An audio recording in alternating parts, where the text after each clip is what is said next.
اعوذ باللہ من الشیطان الرجیم، بسم اللہ الرحمن الرحیم۔ میرا نام سہیل خرم فاروقی ہے اور ہمارا یوٹیوب چینل دیکھ رہے ہیں ہمارے مسائل اور ان کا انقلابی حل۔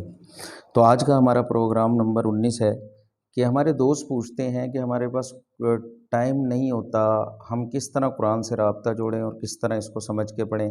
کچھ لوگ ہیں جنہوں نے قرآن پاک عربی میں پڑھا ہوا ہے، کچھ ہیں جنہوں نے پڑھا ہوا ہی نہیں ہے۔ تو ایسے تمام حضرات کے لیے بھی مسئلے کا حل موجود ہے۔ تو آج کل یہ ٹچ موبائل کا دور ہے اور اس میں جو ہے ہینڈ فری لگا کے آپ یوٹیوب ہے اس کے اوپر قرآن پاک موجود ہے ترجمے کے ساتھ۔ تو میں ایسے تمام خواتین و حضرات کا مسئلہ اس طرح سمجھتا ہوں کہ حل ہوگا کہ آپ صبح کی نماز کے بعد جب چہل قدمی کرتے ہیں تو ہینڈ فری لگا لیں اور قرآن پاک کا ترجمہ آپ سنیں۔ پہلے عربی آتی ہے اس میں یوٹیوب میں، پھر اردو ترجمہ آتا ہے جو انتہائی آسان اور عام فہم ہے۔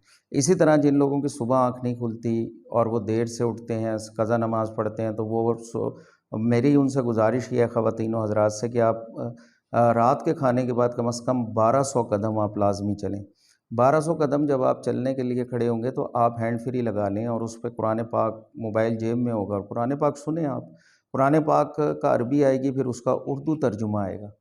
تو جب آپ اسے سنیں گے تو 3 سے 4 مرتبہ سال میں یہ ختم ہو جائے گا اور آپ کا ایک رابطہ جڑ جائے گا جس کے بے پناہ فائدے ہوں گے آپ کو۔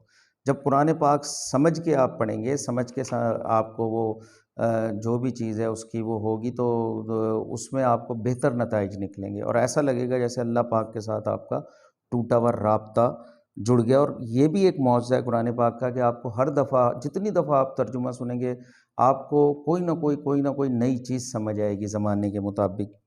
تو اس لیے میں یہی گزارش کروں گا کہ آپ یہ رابطہ جوڑیں۔ تمام بچوں سے یہی گزارش کروں گا، بڑے خواتین و حضرات، بوڑھے لوگ۔ اور اب کسی کے پاس جواز نہیں ہے کہ میں نے قرآن پاک نہیں پڑھا ہوا لہٰذا میں نہیں سمجھ سکتا۔ تو دیکھیں، قرآن پاک نہ پڑھنا، آپ اس کو کسی قاری صاحب سے کسی سے وہ پڑھ لیں۔ آج تو آن لائن بھی لوگ پڑھا رہے ہیں قرآن پاک، لیکن آپ ترجمہ اس کو ضرور سنیں۔ آپ کو پتہ ہونا چاہیے ضابطہ حیات کے اندر کیا لکھا ہوا ہے۔ جب آپ قرآن پاک کو زیادہ سے زیادہ سمجھیں گے تو پھر حدیث سمجھ آئے گی۔ بس میری یہ گزارش ہے، دعاؤں میں یاد رکھیے گا۔ آپ کا خیر اندیش سہیل خرم فاروقی۔ میرا چینل پسند آئے تو اسے سبسکرائب کریں، لائک کریں، شیئر کریں۔ آپ کا خیر اندیش سہیل خرم فاروقی۔ اللہ حافظ۔